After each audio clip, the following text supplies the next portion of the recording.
The night sky above Montana changed forever at 2:17 a.m. on a Tuesday.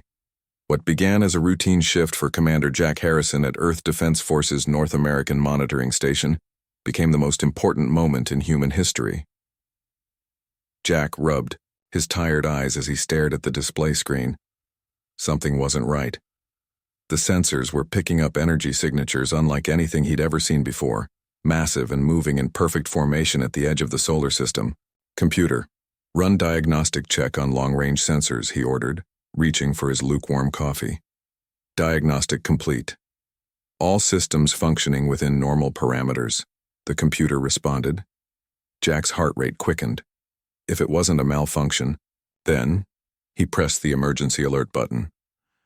"This is Commander Harrison. Wake up the director. We have a situation." Within an hour, the control room was filled with military personnel and scientists, all staring at the massive objects now clearly visible on their screens. The objects had moved with impossible speed from the outer solar system, and now positioned themselves just beyond the moon's orbit. "Those aren't asteroids," whispered Dr. Lewis, the head scientist. "The formation is too perfect." Director Patel entered the room, her face grim. "What are we looking at, Commander?" Before Jack could answer, every screen in the facility flickered and went dark. A moment later, they all reactivated but now displayed the same image. A figure that appeared almost human but with silver-gray skin and eyes that seemed to glow from within. "People of Earth," the figure spoke in perfect English. "I am Admiral Vex of the Galactic Concord. We have been observing your civilization for some time, and we have determined that you have reached the threshold for initial contact." The room fell silent. First contact. The moment humanity had speculated about for centuries. "We represent an alliance of 5,000 star systems," Admiral Vex continued. "Our empire spans what you would call half of your visible galaxy. We have come to evaluate Earth for potential membership in our Concord." Director Patel stepped forward. "This is Director Samira Patel of the Earth Defense Force. We welcome peaceful contact with your civilization." Vex's expression remained unchanged. "Your welcome is noted. However, membership in the Concord is not automatically granted. You must prove your worthiness through a series of tests. We will begin the assessment immediately. Prepare your world leaders for formal diplomatic contact." The transmission ended abruptly. "Get the UN Security Council on the line," Director Patel ordered, "and someone find me the best diplomat we have." Anna Miller was in the middle of negotiating a mining rights treaty between two hostile nations when her secure phone buzzed. Few people had this number and none would use it for trivial matters. "Miller," she answered. "Anna, it's Samira. You need to come in. Now." The world just changed. 4 hours later, Anna sat in a hastily assembled war room at the United Nations, surrounded by the leaders of Earth's most powerful nations. The room buzzed with a mixture of fear, excitement, and confusion. "They're scanning everything," reported the Chinese ambassador. "Our satellites detect energy beams passing through major cities, oceans, even deep into the Earth's crust." "Military installations around the world report being observed by small probe-like devices," added General Reynolds. "They're mapping our defenses." Anna studied the images of the alien ships now visible from Earth. Massive vessels, smooth and glistening like liquid metal, hung in the sky. Smaller craft darted around them like bees around a hive. "Have they made any aggressive moves?" she asked. "None," General Reynolds replied, "but they're not responding to any further communication attempts either." The Secretary General stood up. "Ms. Miller, the Security Council has voted unanimously. You will lead our diplomatic response team. Your record of successful negotiations in impossible situations makes you our best hope." Anna felt the weight of humanity settle on her shoulders. "I'll need a team, the best minds we have." "You'll have them," the Secretary General promised. 3 days after the arrival, the aliens finally requested a meeting. They designated a location, a field outside Geneva, and specified that only 5 humans should attend. Anna stood in the field alongside General Reynolds, Director Patel, the Secretary General, and Dr. Mark Lee, Earth's leading xenobiologist. The air felt charged with electricity as they waited. A beam of light shot down from one of the hovering ships, and within it materialized three figures.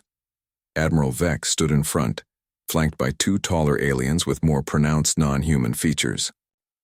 Elongated limbs and heads that seemed too large for their bodies. "Anna Miller," Vex said without introduction.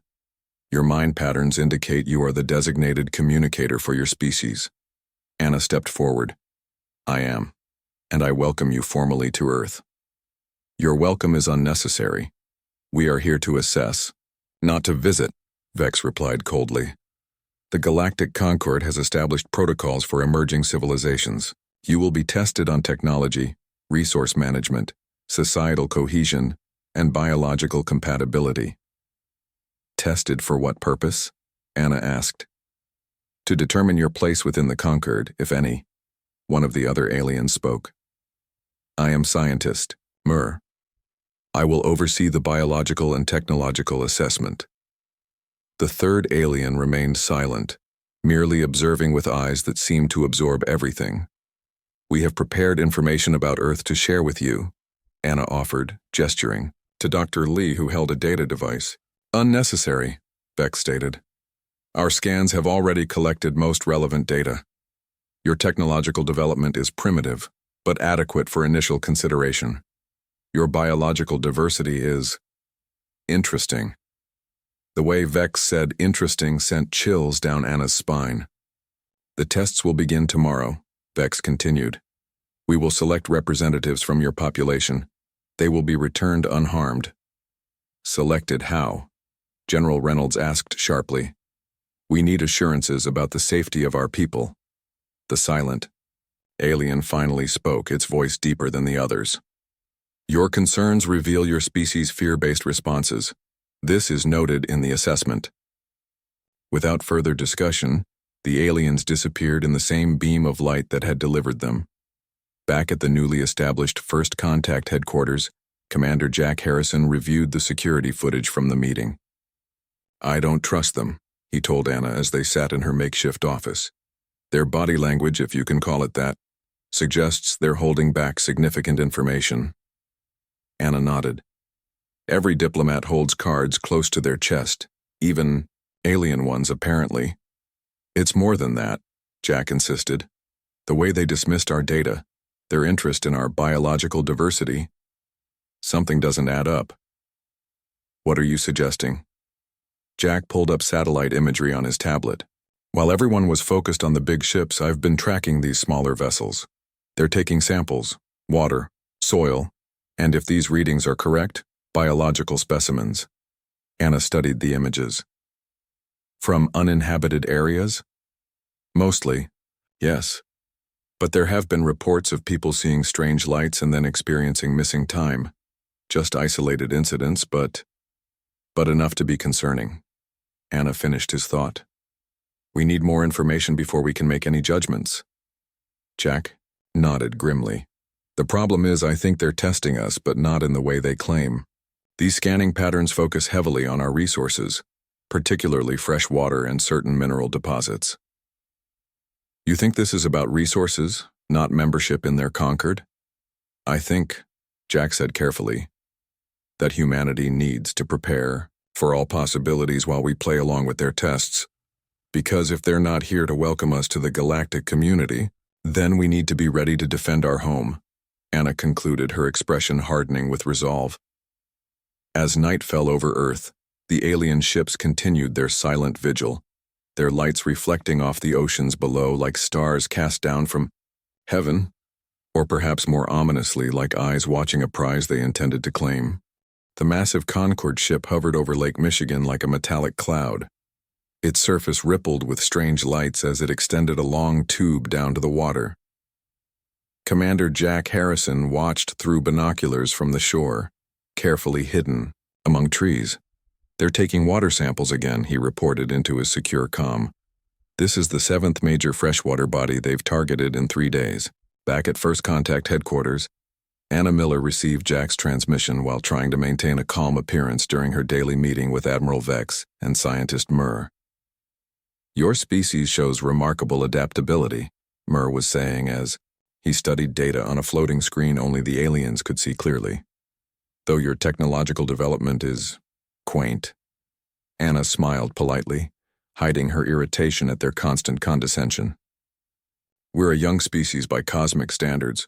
We're eager to learn from the conquered. Indeed, Admiral Vex replied without emotion. Today we will begin the second phase of assessment. We require access to your medical and genetic databases. Anna's diplomatic training kicked in, allowing her to maintain her expression while her mind raced. That information is protected for privacy reasons. Perhaps we could provide anonymous samples that would serve your research needs. Vex's silver eyes narrowed slightly. Refusal to cooperate will be noted unfavorably in your assessment.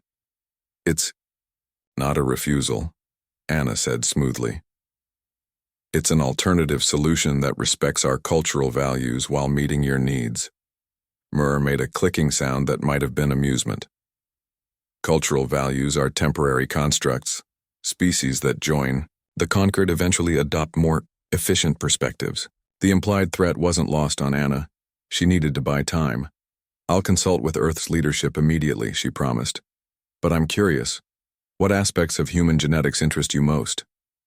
Your neural patterns are unusual, Murr answered before Vex could stop him.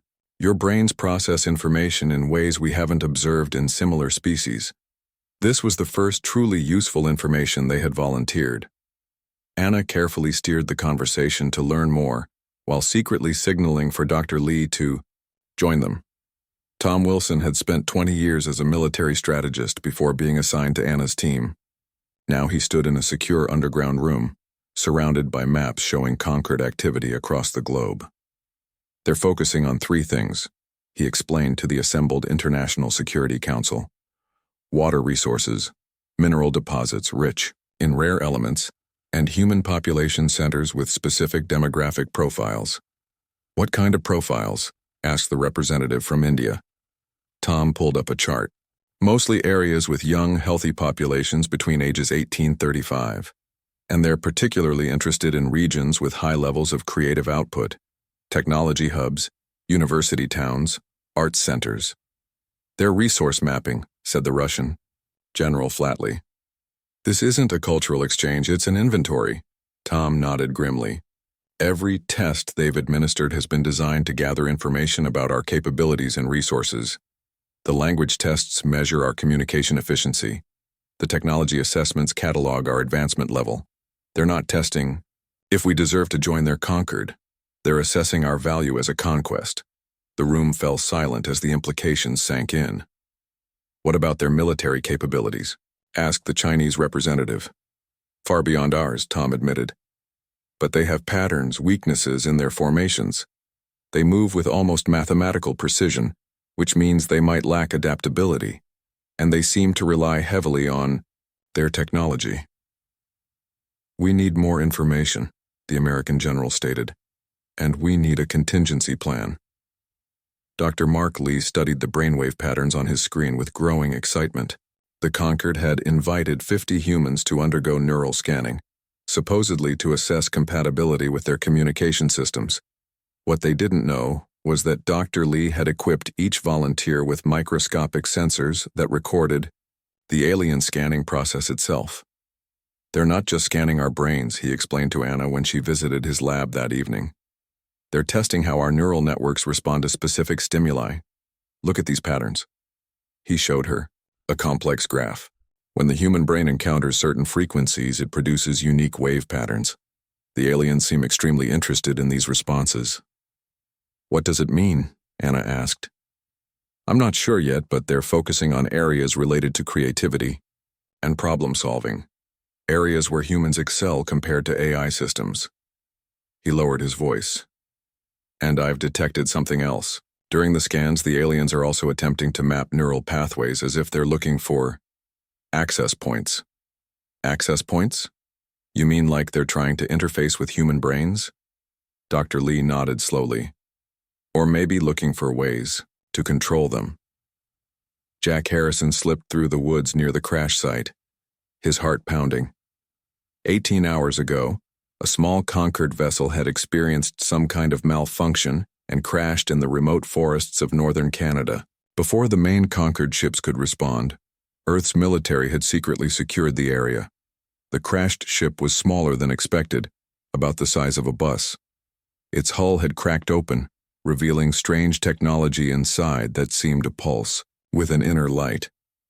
"Any survivors?" Jack asked the Special Forces captain who met him at the perimeter. "One," the captain replied. "In bad shape but alive. Doesn't look like the others we've seen. Different biology." Jack followed the captain to a makeshift medical tent where a team of doctors worked on a being that looked nothing like Admiral Vex or the other Concord representatives. This alien had reddish skin with a pattern of darker markings. Its face was more expressive, almost human-like in its display of pain. "It's conscious," one doctor reported. "And based on our scans, it appears to be using some kind of translation technology." Jack approached carefully. "I'm Commander Harrison of Earth Defense Force. Can you understand me?" The alien's eyes, amber-colored with vertical pupils, focused on Jack. "Yes," it replied, its voice raspy and weak. "You. Not safe. Hide me." "We are hiding you," Jack assured it. "The Concord doesn't know we found you yet." The alien seemed agitated. "Not conquered, prisoner. Not what they seem." Jack moved closer. "What do you mean? Who are you?" "I am Kel. My people, enslaved by Concord. Not alliance. Empire. They conquer. They consume." A cold feeling spread through Jack's chest. "The tests they're conducting on Earth." "Not tests," Kel said, struggling to stay conscious. "Preparation. They assess value before harvest. Your water, your minerals, your people, all resources to them." "Why are they so interested in our brains, our neural patterns?" Jack asked. Kel's eyes widened. "You special. Human minds. Different. They fear and want. Your creativity. Unpredictable to them. Valuable but dangerous." Before Jack could ask more, the alien's monitoring equipment began to signal distress. The doctors rushed forward, pushing Jack back. "It's going into shock," one said. "We need to stabilize it." Jack stepped outside the tent and immediately contacted Anna on their secure channel. "The Conquered isn't here to welcome us to the galactic community," he said without preamble. "They're here to take everything we have." That night, Anna stood on the balcony of First Contact headquarters, looking up at the massive ships that now seemed much more threatening. Admiral Vex had announced that Earth had passed the first stage of assessment and would move to more intensive evaluation tomorrow. Anna now understood what that really meant. The Conquered wasn't testing Earth for membership. They were cataloging it for consumption. As she watched, more Conquered ships appeared in the night sky, their lights forming patterns that once seemed beautiful, but now looked like the calculations of predators. Earth had one advantage. The Conquered didn't know that humans had discovered their true intentions, but with their vastly superior technology, would that be enough?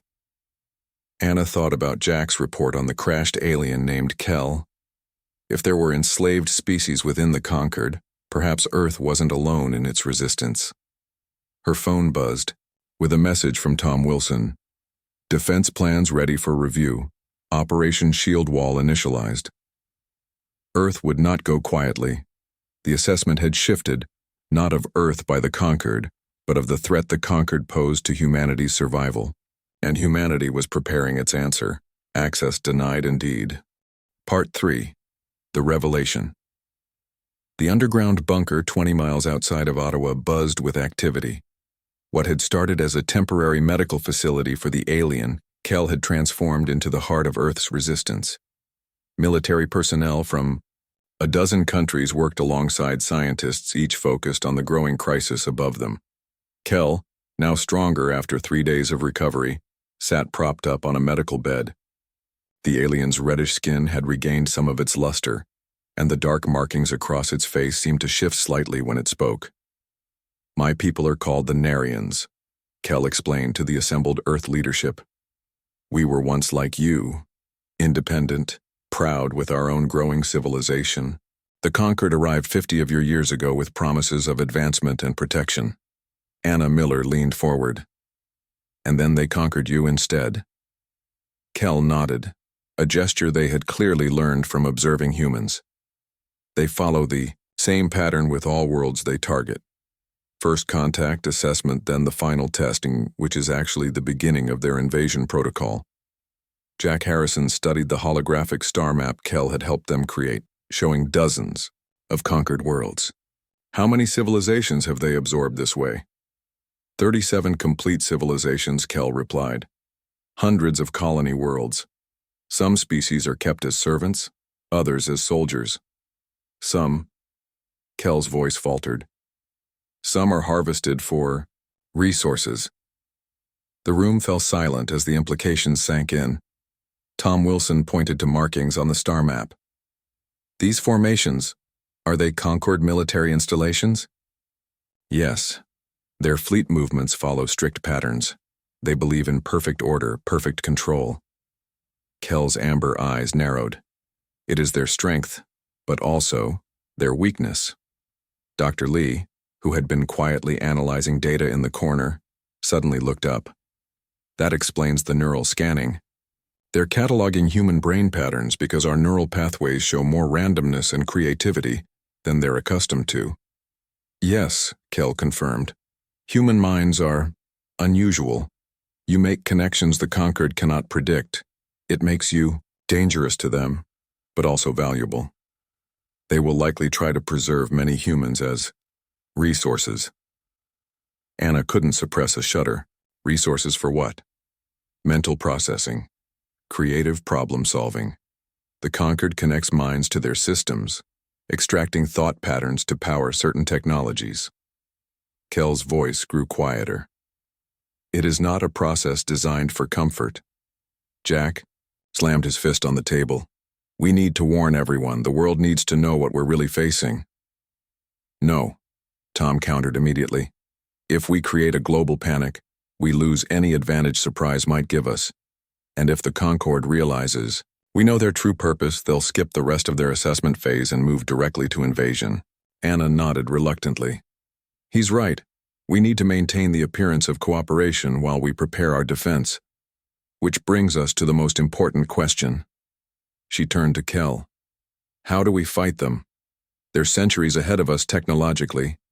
Kel's expression shifted to something that might have been a smile. Technology is not everything, and I did not crash by accident. In Geneva, Admiral Vex and the senior Concord representatives gathered in their temporary headquarters aboard one of the smaller ships. The room hummed with energy as data streams flowed through the air, connecting to each member's neural implants. The assessment proceeds according to protocol, Vex reported to the holographic figure that dominated the center of the room. The supreme coordinator of the Concord, visible only as a swirling mass of light with occasional humanoid features. Earth's resources exceed initial estimates. Their water alone justifies the expedition. And the inhabitants? The supreme coordinator's voice resonated directly in their minds. Primitive but adaptable, answered Scientist Moore. Their neural patterns show exceptional potential for creativity matrices.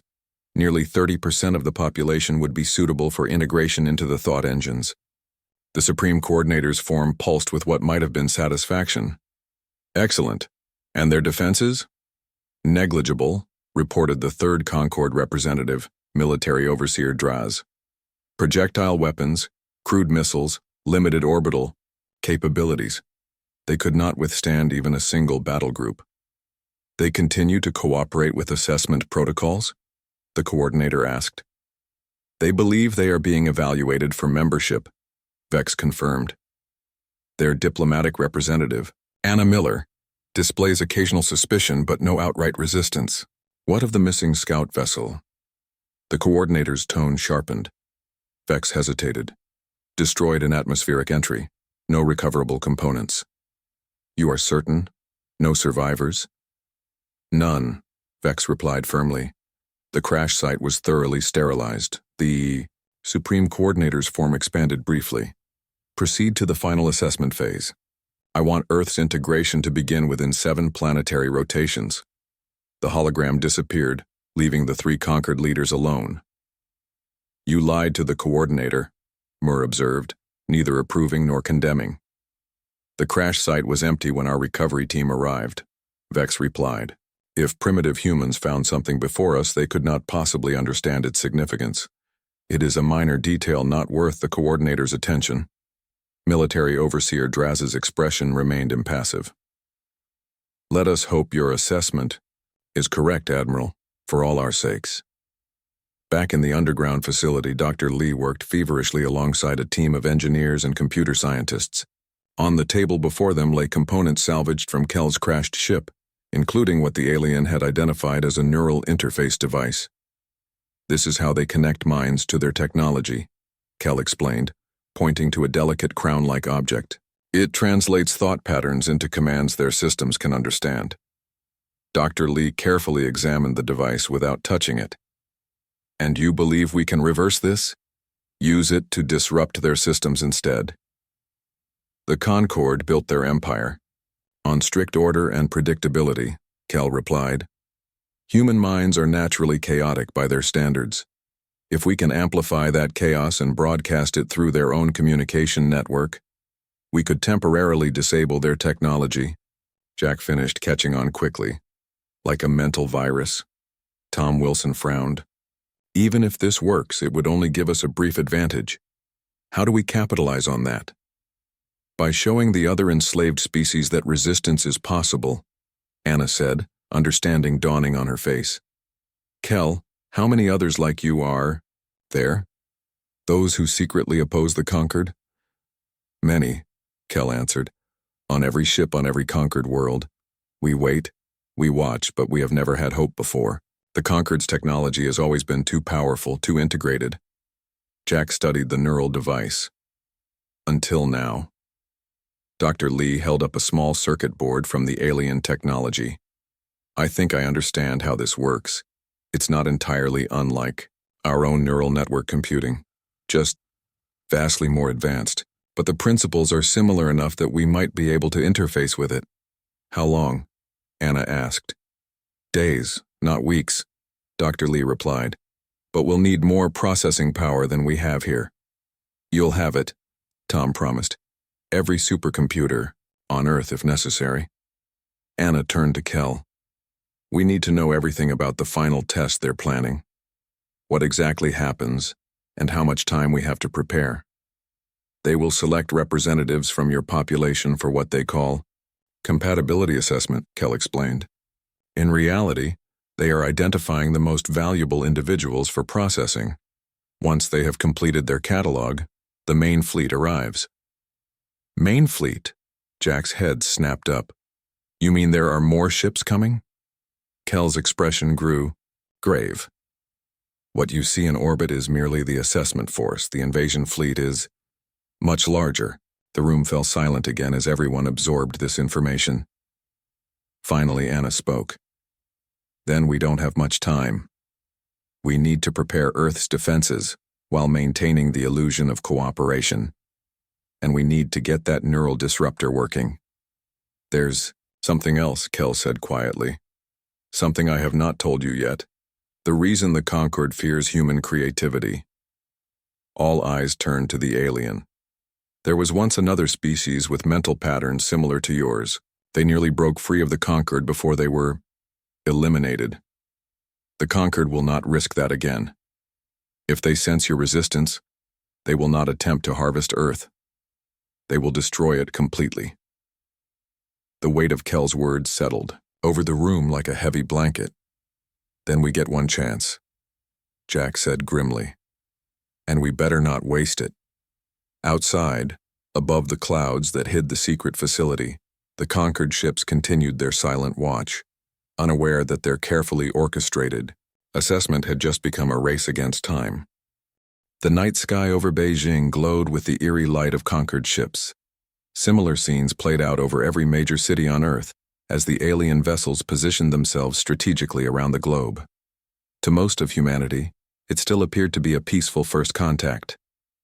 Only a select few knew the truth. In a reinforced laboratory beneath the Alps, Dr. Lee made final adjustments to what they now called the Disruptor. The device looked deceptively simple, a silver headband connected to a box filled with Earth, technology merged with components from Kel's ship.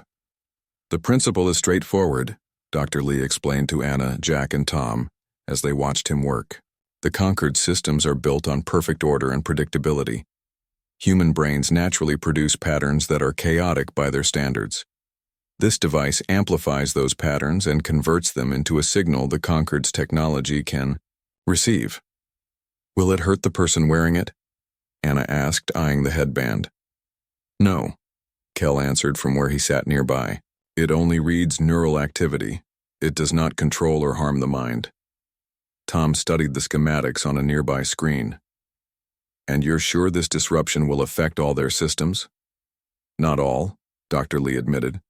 Their basic life support and emergency functions use isolated systems, but weapons, communications, navigation, anything connected to their central network will be temporarily disabled. How temporarily? Jack asked. Minutes, perhaps. 10 at most before their systems adapt. Jack nodded grimly.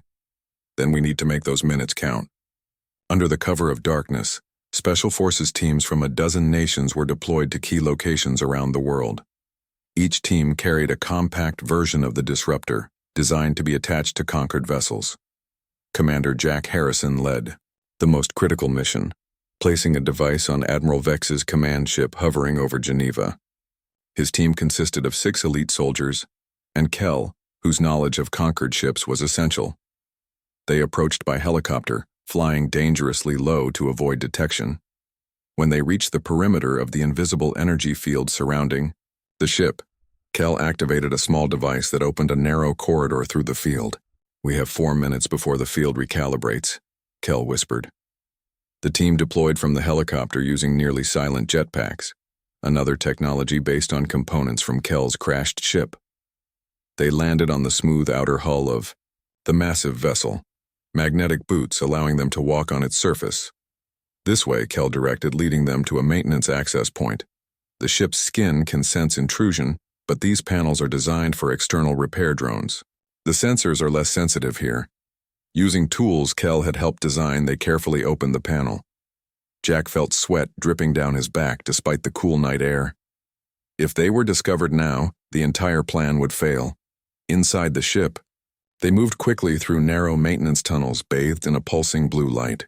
Twice they had to hide as Concord service drones passed by. Insect-like machines that fortunately didn't seem programmed to look for intruders. The central communication hub is 1 level down, Kel whispered. It connects to every system on the ship and broadcasts to the fleet. They descended through an access tube, emerging in a chamber filled with technology unlike anything Jack had ever seen. Crystalline structures pulsed with light, connected by streams of what looked like liquid energy flowing through transparent tubes. Place the device there. Kel pointed to a crystal formation larger than the others. That's the primary network node. Jack carefully attached the disruptor to the node. How long until it activates? It's passive until the signal comes. Kel replied. When your Dr. Lee activates the master device, all of these will respond. Then let's get out of here before... An alarm suddenly blared through the ship, its pitch rising and falling in a pattern that hurt human ears. We've been detected, Kel said, eyes wide with fear. We must hurry. Anna Miller stood before Admiral Vex in the Concord's Geneva headquarters, maintaining a mask of diplomatic pleasantness while her heart raced. Everything depended on this meeting, on keeping Vex distracted while Jack's team completed their mission. We appreciate the Concord's thorough assessment, she was saying. Earth's nations are eager to learn the results. Admiral Vex regarded her with those unsettling silver eyes. The assessment is nearly complete. Your species has shown unexpected qualities. Good ones, I hope? Anna smiled. Interesting ones, Vex replied neutrally. Your final evaluation will begin tomorrow. Representatives from each of your major population centers will be selected for compatibility testing. Anna knew what that really meant. They would be selecting humans for harvesting. identifying the most valuable minds to power their thought engines. "We look forward to it," she lied smoothly. "Though I'm curious, what happens after a species joins the conquered? How does the integration process work?" Before Vex could answer, Military Overseer Draz burst into the room. "Admiral, we have intruders on the command ship. Humans and one of the Narration rebels." Vex's composed facade cracked, for the first time shock visible on his alien features. "Impossible, how could they?" The lights in the room flickered and died, plunging them into darkness for a moment before emergency lighting activated. Vex and Draz both froze in place, their bodies suddenly rigid. Anna's earpiece crackled to life with Tom Wilson's voice. "Disruptor activated. All teams execute now." Across the globe, the Concorde ships suddenly darkened. Their perfect formations wavered as propulsion systems failed, causing some vessels to drift. Inside each ship, chaos erupted as systems shut down and rebooted randomly. In the Alps laboratory, Dr. Lee sat with the master disruptor device on his head, his brain patterns amplified and broadcast to the devices Jack and other teams had planted. On screens around him, technicians monitored the effects. "It's working," one shouted. "Conquered communications are down. Their weapon systems are offline." Tom Wilson immediately activated the Global Defense Network. Disguised missile platforms that had been positioned days earlier emerged from hiding. They weren't aimed at the Conquered ships. That would have been futile against their armor. Instead, they targeted the space between ships, detonating in carefully calculated patterns. "Plasma. Web activated," reported a military officer. "Disrupting their formation and blocking reinforcements." The sky lit up worldwide as the missiles created a web of energy that further interfered with conquered systems. Any ship that tried to move through it would face even greater disruption. Jack and his team fought their way back through the command ship, now plunged into confusion. The maintenance drones moved erratically, sometimes crashing into walls. The few Concorde crew they encountered seemed disoriented, unable to coordinate a response. "How long until they adapt?" Jack shouted to Kel as they ran. "Minutes. We must reach the broadcast center." They burst into a large chamber filled with more crystalline technology. At its center stood a platform with what looked like a pilot's seat surrounded by floating control surfaces. "This is it," Kel said breathlessly. "The ship's broadcast array. I can use it to transmit to the entire fleet." "Do it fast," Jack urged, as his team secured the room. "We're running out of time." Kel sat in the control seat, and the crystals around him began to glow in response to his presence. "The system recognizes me as Narration. I have limited access." The alien's hands moved across the floating controls with practiced ease. "I'm connecting to the fleet-wide emergency channel. Every ship will receive this." "Tell them the truth," Jack said. "All of it." Kel nodded and began to speak, his voice carried to every Concorde vessel in Earth, orbit, and beyond. He spoke in multiple languages, not just human tongues, but the languages of dozens of conquered species. He told them of the Concorde's lies, of Earth's discovery and resistance. Most importantly, he told them of the Disruptor, proof that the Concorde's technology could be fought. "The Concorde is not invincible," Kel's message concluded. "Earth has found their weakness. Freedom is possible. Rise up, join us." In Geneva, Anna faced Admiral Vex, who had partially recovered from the disruption, but still moved stiffly, as if fighting against invisible restraints. "What have you done?" Vex demanded, his voice distorted. "Exactly what you feared," Anna replied calmly.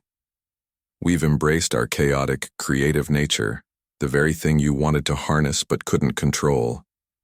Scientist Murr staggered into the Yao room.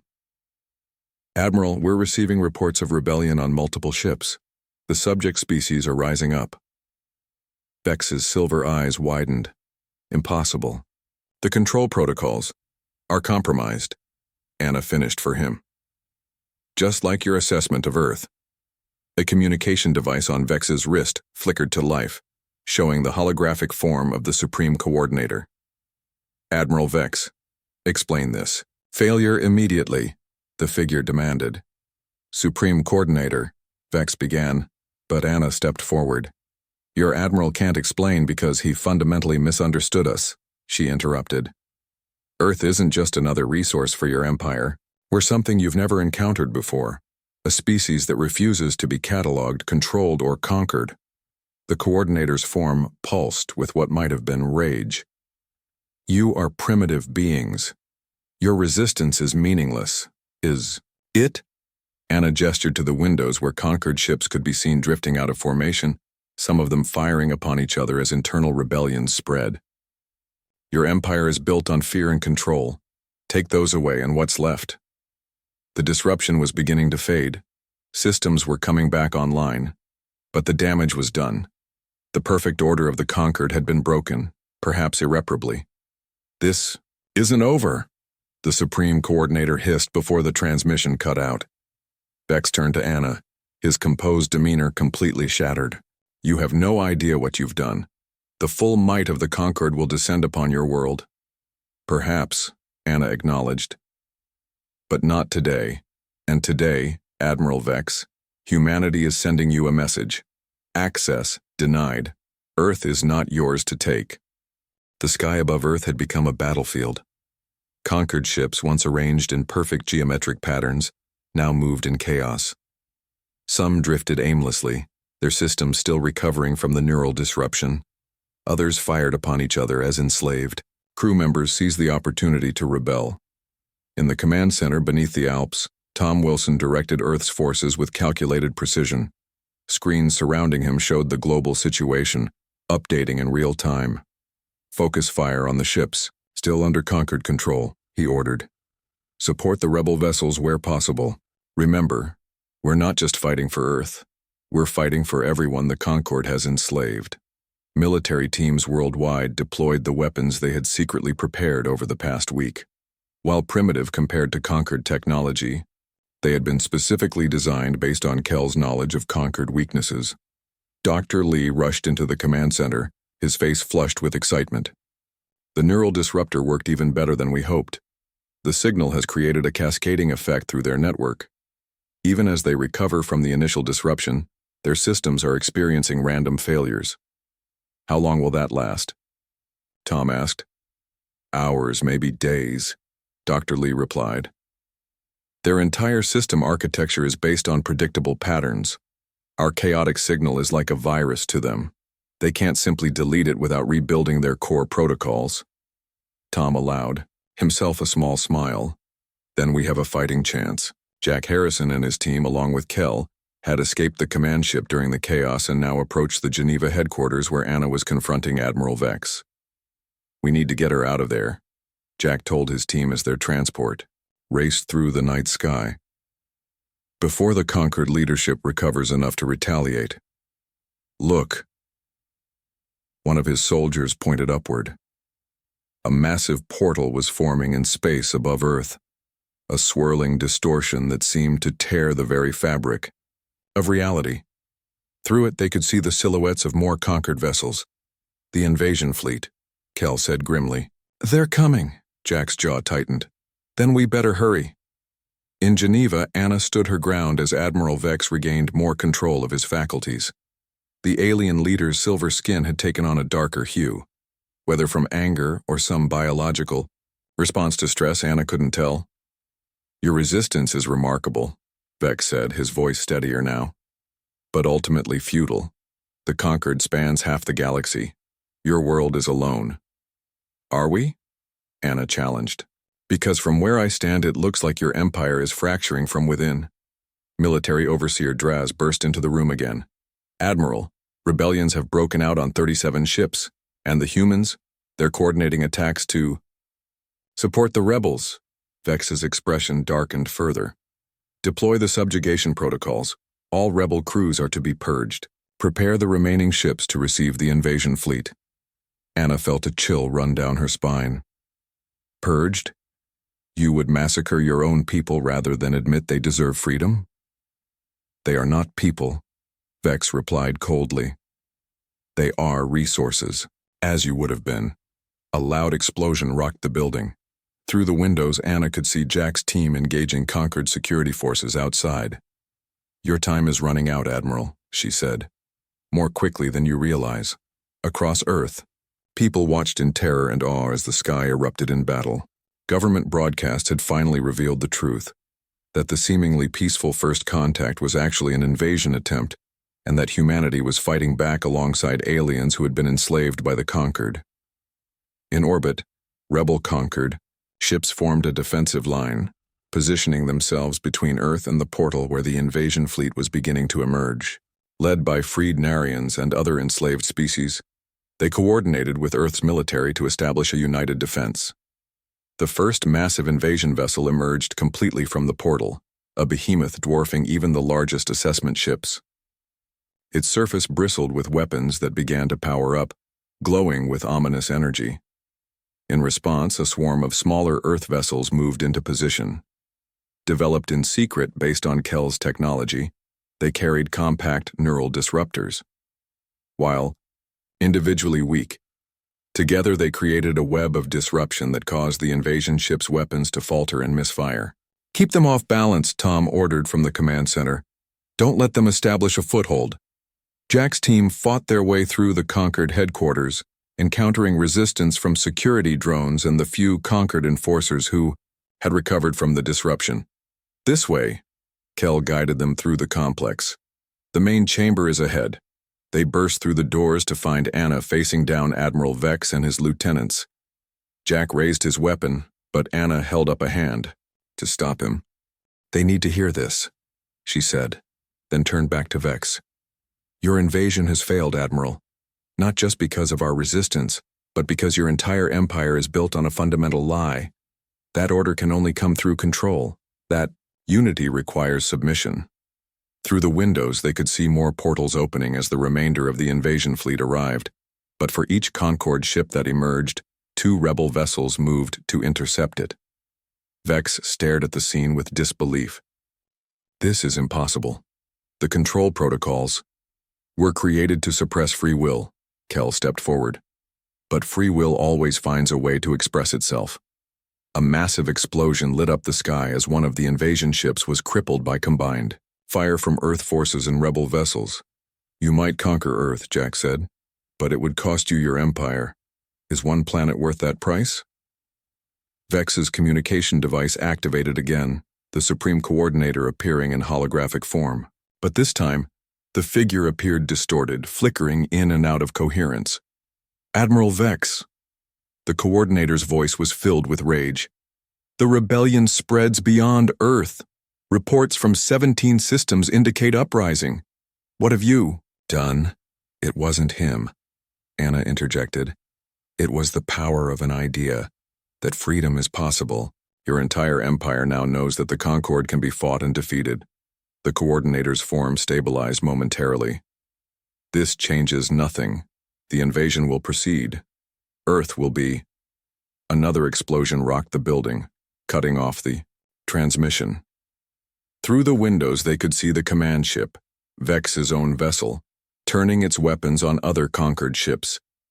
"Your own flagship has joined the rebellion," Anna observed.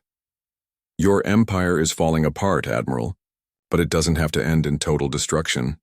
You can stop this." Vex looked from Anna to the battle raging outside, his silver eyes unreadable. For a long moment, he stood in silence. Then, slowly, he moved to a control panel and activated. His voice rang out, broadcasting to the entire Concord fleet. "This is Admiral Vex. Stand down all weapons. Disengage from Earth orbit. The assessment is concluded." 3 days later, Anna Miller, Jack Harrison, Tom Wilson, and Dr. Lee stood alongside Kel on a hilltop outside Geneva. Below them, representatives from Earth's nations had gathered for a historic meeting with delegates from the former Concord, now calling themselves the Free Alliance. "I never thought I would see this day," Kel said, gazing at the gathering. "Freedom for my people and so many others." "What happened to Admiral Vex?" Jack asked. "He and those loyal to the old Concord retreated through the portal," Tom answered. "According to our long-range sensors, they're regrouping in a distant system." "They'll be back," Anna said with certainty.